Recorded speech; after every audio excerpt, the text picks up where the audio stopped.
Bismillahirrahmanirrahim. Assalamu alaikum students. My name is Muhammad Usman Salim. I am from UGI Chemistry Department. Students second year chemistry और chapter 11 हमने start किया था और इस chapter में हमने नोमेनक्लेचर वगैरह इंट्रोडक्शन वगैरह सारा कुछ पढ़ लिया। उसके बाद हमने मिथनॉल की प्रिपरेशन देखी, उसके बाद हमने इथनॉल की प्रिपरेशन को डिस्कस किया बाय फर्मेंटेशन प्रोसेस। आज हम उससे आगे फिज़िकल प्रॉपर्टीज़ से आगे हम अपना लेक्चर स्टार्ट करेंगे और हम रिएक्शंस, मैक्सिमम रिएक्शंस तक जो है वो डिस्कस भी करेंगे इसे। तो आइए हम अपना लेक्चर स्टार्ट करेंगे from physical properties of alcohol. Students, according to our text book, lower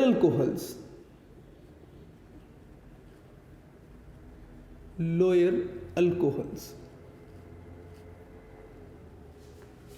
क्या हैं? कहते हैं जी कि इनका स्वीट टेस्ट है या स्वीट स्मेल है, sweet smell with burning taste. इनका जो टेस्ट है बर्निंग टेस्ट है। वोलेटाइल है,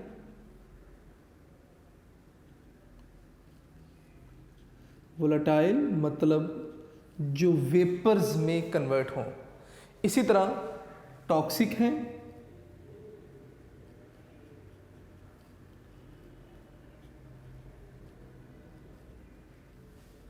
ठीक है जी। स्वीट स्मेल है, बर्निंग टेस्ट है, वोलेटाइल है, टॉक्सिक हैं और इसके अलावा आपने बताना है कि दे आर कलरलेस। मैं यहाँ पे ही लिख देता हूँ एंड कलरलेस।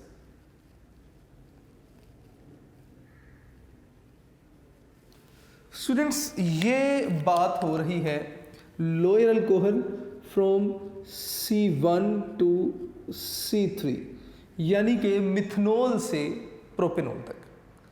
इसके बाद अगर हम बात करें C4 टू C12 तक, तो ये ना आपके पास विस्कस लिक्विड्स हैं, यानी कि जैसे जैसे मॉलिक्यूलर मास बढ़ रहा है स्टेट चेंज होती जा रही है। ये आपके पास विस्कस लिक्विड है, तो मैंने यहाँ पे विस्कस लिक्विड लिख दिया जी। और जैसे जैसे आप C14 C13 से आगे जाएंगे, नेक्स्ट बेटे हम इनकी ना सॉल्युबिलिटी के बारे में बता देंगे, अल्कोहल्स की solubility.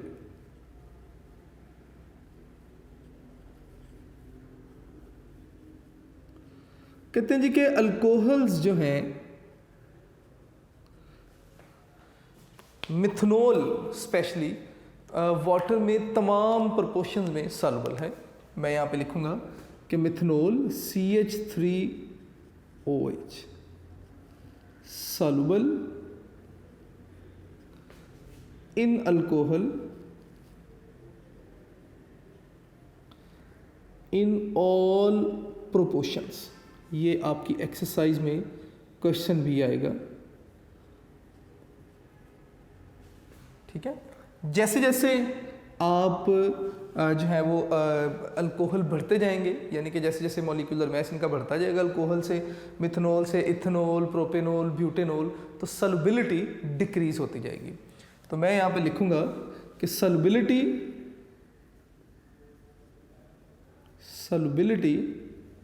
decreases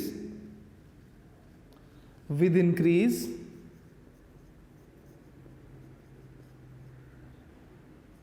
increase in molecular mass of alcohol। जैसे जैसे आप इथेनॉल, प्रोपेनॉल, ब्यूटेनॉल की तरफ चलते जाएंगे, सॉल्युबिलिटी जो है वो डिक्रीज होती जाएगी। ऐसा क्यों है? स्टूडेंट्स, अगर ना मैं अल्कोहल्स का स्ट्रक्चर बनाऊँ ना, तो अल्कोहल्स क्या हैं? ROH। R यहाँ पे नॉन पोलर पार्ट है, मैं यहाँ पे लिखूँगा जी नॉन पोलर पार्ट है जी R, और जो OH है ये पोलर पार्ट है। बड़ी सिंपल सी मैं यहाँ पे बात करूँगा। जैसे जैसे R बढ़ता जाएगा, CH3 CH2 CH3 CH2 CH2, जैसे जैसे R बढ़ता जाएगा ना, तो क्या होगा कि नॉन पोलर पार्ट बढ़ता जा रहा है। जब नॉन पोलर जो पार्ट है वो बढ़ता जाएगा तो ओबियसली वाटर में सॉल्युबिलिटी कम होती जाएगी। एक रीज़न तो ये है। दूसरी रीज़न ये है कि जैसे जैसे R यानी कि चेन लंबी होती जाएगी तो अल्कोहल वाटर में डिज़ोल्व ही हाइड्रोजन बॉन्डिंग की वजह से होते हैं।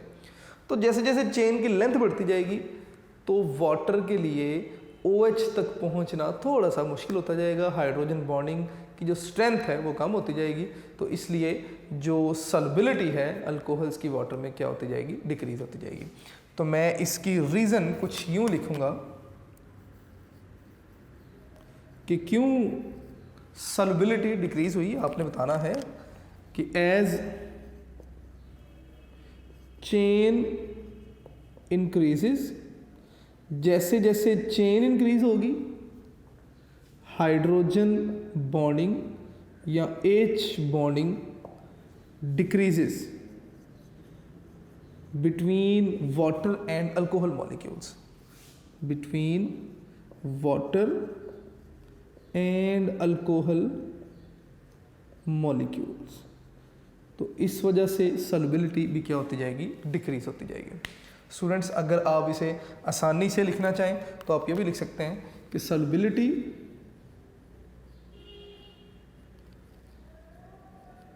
इन्वर्सली प्रोपोर्शनल है मॉलिक्यूलर मैस के। किनके जी, अल्कोहल के। कि मैस अगर ज़्यादा है तो सॉल्युबिलिटी कम। ठीक है। इसी तरह लास्ट में हम डिस्कस करेंगे जी मेल्टिंग एंड बॉइलिंग पॉइंट को। Melting point and boiling point. Students, जो मेल्टिंग और बॉइलिंग पॉइंट है ये भी इंक्रीज होते हैं with the increase in molecular mass. तो मैं यहाँ पे लिखूंगा कि melting and boiling points increase regularly with increase in methylene group, जिसे आप CH2 ग्रुप भी कह सकते हैं। जैसे जैसे CH2 ग्रुप ऐड होते जाएंगे, यानी कि अगर आप मिथाइल अल्कोहल देखेंगे तो CH3OH, ethyl alcohol CH3 CH2 add हो गया और साथ में OH। प्रोपाइल अल्कोहल या प्रोपेनॉल CH3 CH2 और एक और CH2 ऐड हो गया। तो जैसे जैसे CH2 ऐड होता जाएगा मेल्टिंग और बॉइलिंग पॉइंट जो हैं वो क्या होते जाएंगे, इंक्रीज होते जाएंगे। स्टूडेंट्स, ऑलमोस्ट हर CH2 ग्रुप के ऐड होने से ना तकरीबन 20 degree boiling point, melting point वगैरह क्या हो जाते हैं, इंक्रीज हो जाते हैं। ठीक है। इसके अलावा आपने ये भी याद रखना है कि melting boiling point of alcohols are higher than alkanes and alkyl halide. ये भी आपने लाइन टेक्स्ट बुक में लिखी है, आप इसे ज़रूर याद रखिएगा। आपने बताना है कि melting points and boiling points of alcohols are higher than corresponding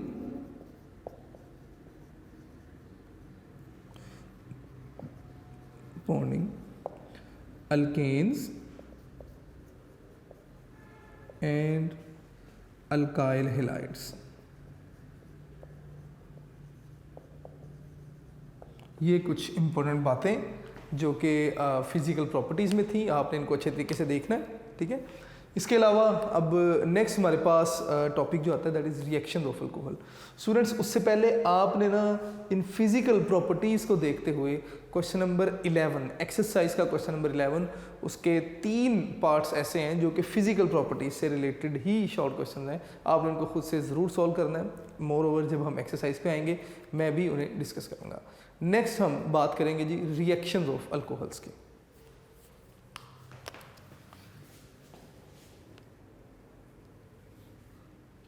next है जी रिएक्शंस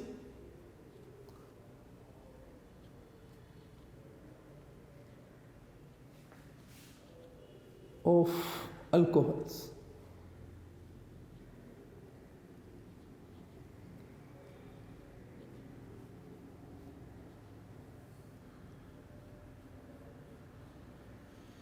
स्टूडेंट्स सबसे पहले तो मैं डिस्कस करूंगा कि अल्कोहल्स कौन कौन से रिएक्शंस शो करते हैं। तो अगर हम अल्कोहल्स की बात करें तो अल्कोहल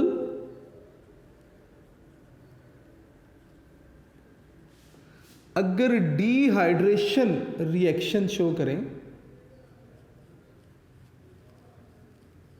मैं यहां पे लिखूंगा जी डिहाइड्रेशन। अगर हम अल्कोहल्स की डिहाइड्रेशन करवाएं तो डिहाइड्रेशन से जो हमारे पास रिजल्टिंग प्रोडक्ट बनेगी दैट विल बी अल्कीन, या तो आपके पास अल्कीन्स बनेंगे या ईथर्स बनेंगे,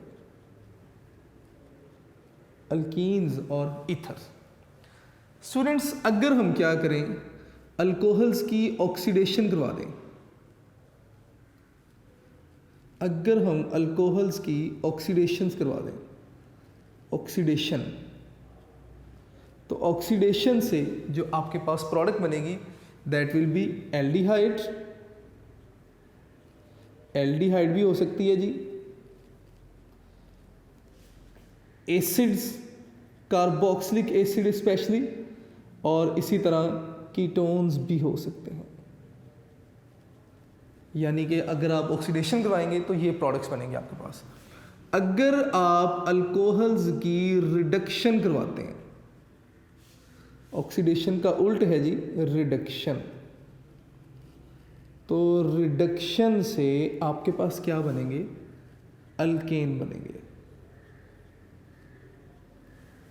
इसी तरह अगर हम क्या करें, अगर हम अल्कोहल्स की सब्स्टिट्यूशन करवा दें, अगर सब्स्टिट्यूशन रिएक्शन डिस्कस करेंगे तो सब्स्टिट्यूशन रिएक्शन से हमारे पास जो प्रोडक्ट बनेगी that will B alkyl halide. और इसी तरह अगर हम क्या करें, अगर हम अल्कोहल्स एक बहुत ही इंपॉर्टेंट रिएक्शन स्टेरिफिकेशन करवाएंगे तो नाम से ही आइडिया हो रहा है जी एस्टर्स बनेंगे। अगर हम अल्कोहल्स की स्टेरिफिकेशन करवाएंगे तो आपके पास जो प्रोडक्ट बनेगी that will be ester, resulting product will be ester. इसके अलावा स्टूडेंट्स अगर हम क्या करें, अल्कोहल्स का रिएक्शन करवाएं, ROH का रिएक्शन करवाएं मेटल के साथ, तो हमारे पास बनते हैं जी क्या, अल्क ऑक्साइड बनेंगे। मैं यहाँ पे लिखूंगा जी अल्क ऑक्साइड, जिनका फर्दर अगर आप रिएक्शन करवाएंगे तो ये आपके पास क्या बनेंगे जी, ROR, जिन्हें आप ईथर्स का नाम देते हैं। तो ये कुछ ना एक जनरल रिएक्शंस थे अल्कोहल के, और इन्हीं बातों को अगर आप याद रखेंगे तो तकरीबन सारे अल्कोहल के रिएक्शन जो है ना वो कवर भी हो जाएंगे इसी में। तो स्टूडेंट्स ये तो अल्कोहल के वो रिएक्शन जो हम डिस्कस करेंगे। अब हम बात करते हैं जी अल्कोहल में ROH बॉन्ड की नेचर की। तो ज़रा साथ साथ रहेंगे और गौर करेंगे।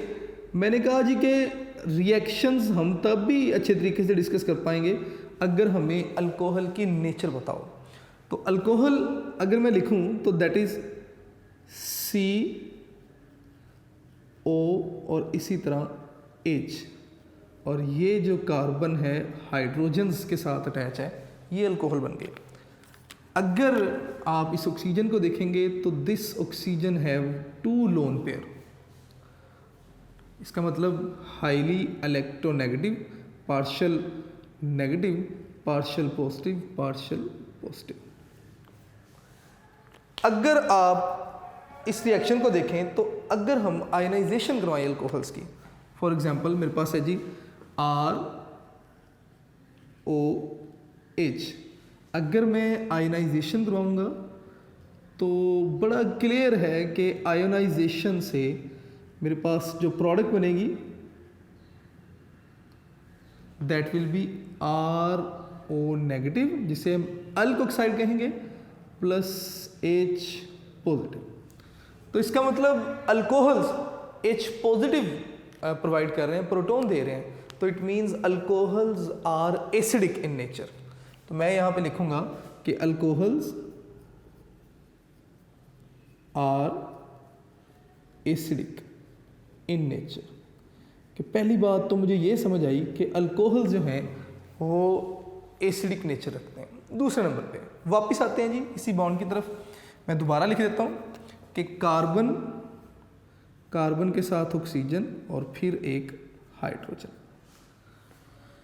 आप इस कार्बन के हाइड्रोजन लिखिए। ऑक्सीजन अगर आप देखेंगे तो 2 लोन पेयर मौजूद हैं। 2 लोन पेयर की मौजूदगी की वजह से हाईली इलेक्ट्रोनेगेटिव, पार्शियल पॉजिटिव। अब ऑक्सीजन सेंटर में है, एक तरफ हाइड्रोजन और इस तरफ कार्बन। ऑक्सीजन की इलेक्ट्रोनेगेटिविटी बहुत ज़्यादा है as compare to carbon and hydrogen. इसका मतलब कि ये वाला बॉन्ड भी पोलर हो गया और ये वाला बॉन्ड भी क्या हो जाएगा, पोलर हो जाएगा। तो ये दोनों बॉन्ड जो हैं वो पोलर इन नेचर हो जाएंगे, पोलर बॉन्ड बन जाएंगे जी दोनों। तो इसका मतलब कि दोनों पॉसिबिलिटीज़ हैं कि during reaction CO bond break हो और इसी तरह during reaction OH bond break हो। तो जब दोनों पॉसिबिलिटीज़ मौजूद हैं तो इसका मतलब अल्कोहल्स 2 तरह के रिएक्शन शो करेंगी। एक ऐसे रिएक्शन जिनमें CO बॉन्ड ब्रेक होगा और ऐसे रिएक्शन जिनमें OH बॉन्ड ब्रेक होगा। ठीक है, तो हम बारी बारी उन दोनों तरह के रिएक्शंस को यहाँ पे डिस्कस करेंगे। तो सबसे पहले हम डिस्कस करेंगे अल्कोहल्स के वो रिएक्शन जिनमें CO बॉन्ड ब्रेक होगा। एक और बात स्टूडेंट्स आपने याद रखनी है कि इस कार्बन पर चूंकि पॉजिटिव चार्ज आ गया तो ये जो कार्बन है इलेक्ट्रोफाइल बन गया। पॉजिटिव चार्ज है तो इलेक्ट्रॉन लविंग है, तो मैं इसे इलेक्ट्रोफाइल का नाम दूंगा। ठीक है, और कोई भी न्यूक्लियोफाइल इस कार्बन पे बड़ा इजीली अटैक कर सकता है, तो मैं इस कार्बन को न्यूक्लियोफिलिक सेंटर का नाम भी दे सकता हूँ। खुद ये इलेक्ट्रोफाइल है, पॉजिटिव चार्ज है इस पे, इलेक्ट्रॉन रिक्वायर्ड है इसे, इलेक्ट्रॉन लविंग है, तो इलेक्ट्रोफाइल। दूसरे नंबर पे मैंने कहा कि इस कार्बन पे कोई भी न्यूक्लियोफाइल यानी कि न्यूक्लियस लविंग बड़ा इजीली अटैक कर सकता है, तो इसलिए मैं इसे न्यूक्लियोफिलिक सेंटर का नाम भी दे सकता हूँ कि ये न्यूक्लियोफिलिक सेंटर है। स्टूडेंट्स अब होगा कुछ इस तरह से कि अब ना आपने ये टर्मिनोलॉजीज याद रखनी है और अब हम बारी बारी ऐसे रिएक्शन डिस्कस करेंगे जिनमें CO बॉन्ड ब्रेक होगा और फिर हम ऐसे रिएक्शन भी डिस्कस करेंगे जिनमें OH बॉन्ड ब्रेक होगा। तो सबसे पहले रिएक्शन डिस्कस करेंगे जिनमें CO बॉन्ड ब्रेक होगा जी। तो students reaction in which CO bond break, reactions in which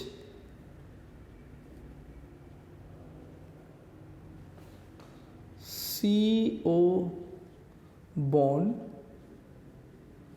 break, ऐसे रिएक्शन जिनमें CO बॉन्ड ब्रेक होगा।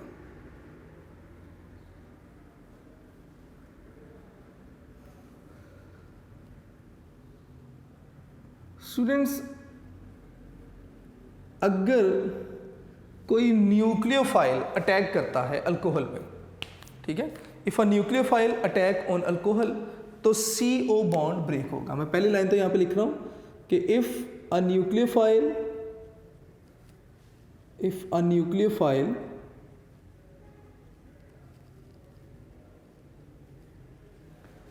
अटैक ऑन अल्कोहल, अगर कोई न्यूक्लियोफाइल अल्कोहल पर अटैक करेगा तो क्या होगा, CO बॉन्ड ब्रेक। कि ये जो CO बॉन्ड है ना ये ब्रेक होगा। एग्जाम्पल, जैसे हमारे पास CH3 CH2OH है।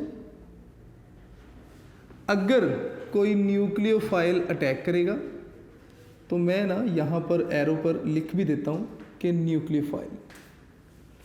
नहीं जी, हम यहाँ पे लिख लेते हैं कि न्यूक्लियोफाइल।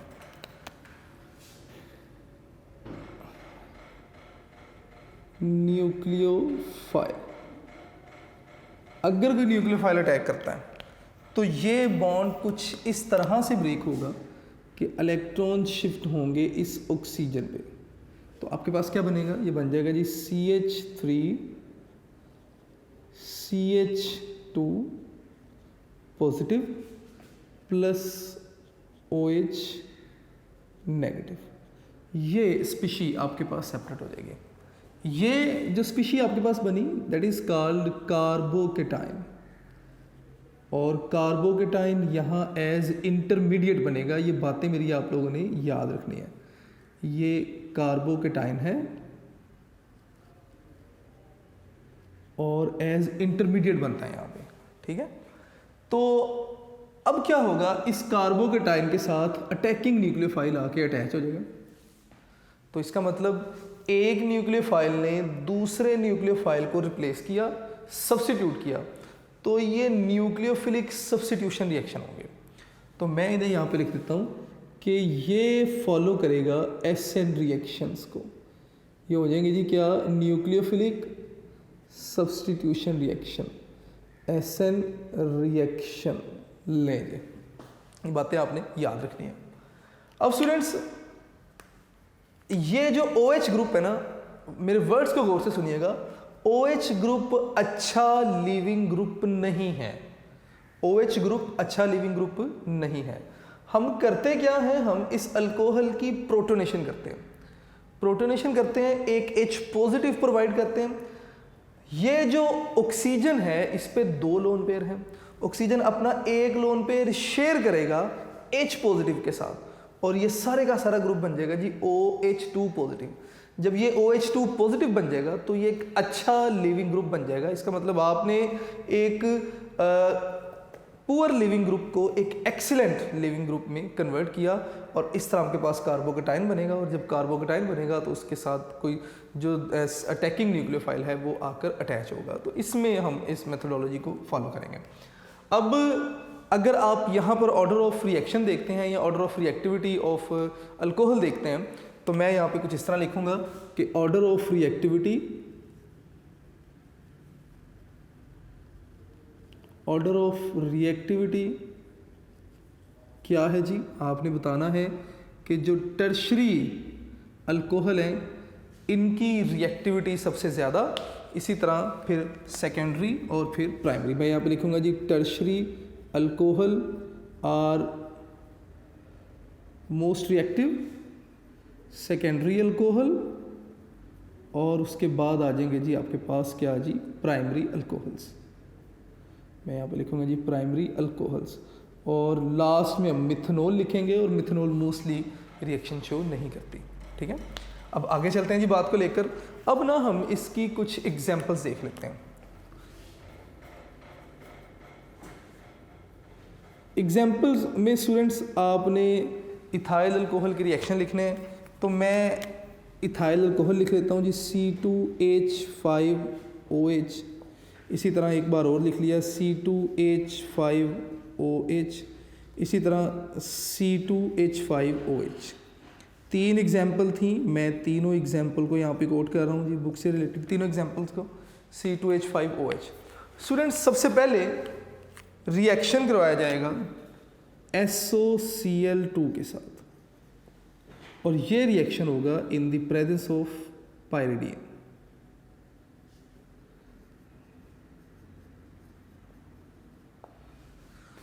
होगा क्या कि एज CO बॉन्ड ब्रेक, तो इसका मतलब ये जो OH ग्रुप है ये यहाँ से सेपरेट होगा, ब्रेक होगा यहाँ से, और इस पूरे OH की जगह यहाँ से एक क्लोरीन आके अटैच होगा। तो ये प्रोडक्ट आपके पास क्या बनेगी, ये बनेगी जी C2H5Cl। स्टूडेंट्स, इस लिविंग ग्रुप में से O इस SO के साथ मिलेगा और क्या बनाएगा, SO2 सल्फर डाइऑक्साइड। अब आपके पास क्या बचा, एक Cl बच गया और एक H बचा, ये मिलेंगे और क्या बना देंगे, HCl। तो अगर आप देखेंगे तो ओवरऑल इस रिएक्शन में ये OH बॉन्ड ब्रेक हुआ। इसी तरह नेक्स्ट अगर आप इसका रिएक्शन देखेंगे तो reaction with HCl in the presence of zinc chloride, तो मैं यहाँ पे लिखूंगा जी HCl और ये रिएक्शन होगा in the presence of ZnCl2। लें जी ZnCl2।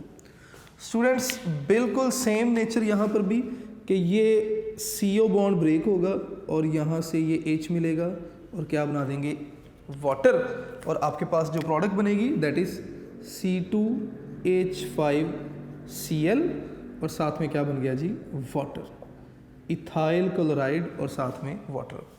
बहुत ही इम्पोर्टेंट रिएक्शन, आगे जाके मैं इसकी इम्पोर्टेंस फर्दर डिस्कस भी करूँगा। हम इसे जो है ना वो सेकेंडरी, प्राइमरी, टर्शरी एल्कोहल वगैरह की डिस्टिंग्विश करने के लिए भी हम इस रिएक्शन को इस्तेमाल करेंगे। लास्ट में जो रिएक्शन आपके पास है दैट इज़ विद अमोनिया, तो मैं इसे लिखूँगा जी H और NH2। ये रिएक्शन होगा in the presence of thorium oxide. Students होगा क्या कि ये बॉन्ड ब्रेक होगा, CO बॉन्ड ब्रेक हुआ तो ये पूरे का पूरा OH इस H से मिलेगा, वाटर और NH2 इसके साथ अटैच होगा तो ये बन जाएगा जी C2H5NH2 और साथ में क्या बन गया जी वाटर। तो अगर आप रिएक्शंस देखेंगे तो इन तमाम रिएक्शंस में CO बॉन्ड ही ब्रेक हुआ। स्टूडेंट्स ये जो थर्ड रिएक्शन है ना, एंट्री टेस्ट में एक बार एक क्वेश्चन पूछा गया था कि जब आप इथाइल अल्कोहल का रिएक्शन करवाते हैं अमोनिया के साथ तो कैटलिस्ट कौन सा इस्तेमाल होता है, तो thorium oxide was the catalyst. तो ये इस तरह के क्वेश्चंस पूछे जाते हैं। इट मीन्स कि आपको कंडीशंस या कैटलिस्ट का अच्छे तरीके से पता होना चाहिए। इसी तरह नेक्स्ट आपके पास जो टाइप आ जाती है वो रिएक्शन जिनमें OH बॉन्ड ब्रेक होगा। Reactions in which OH bond break,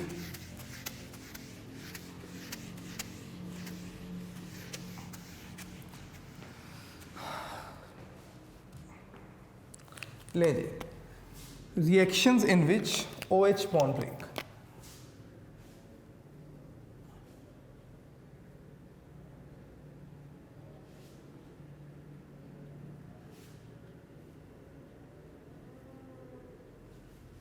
Reactions in which OH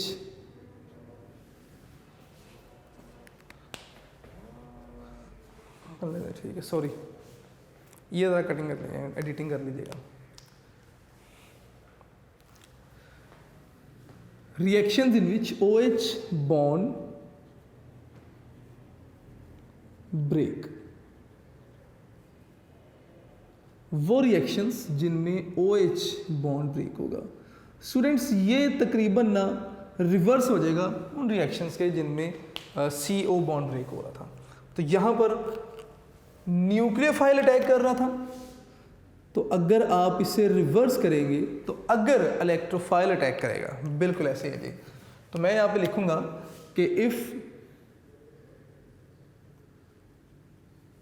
if an electrophile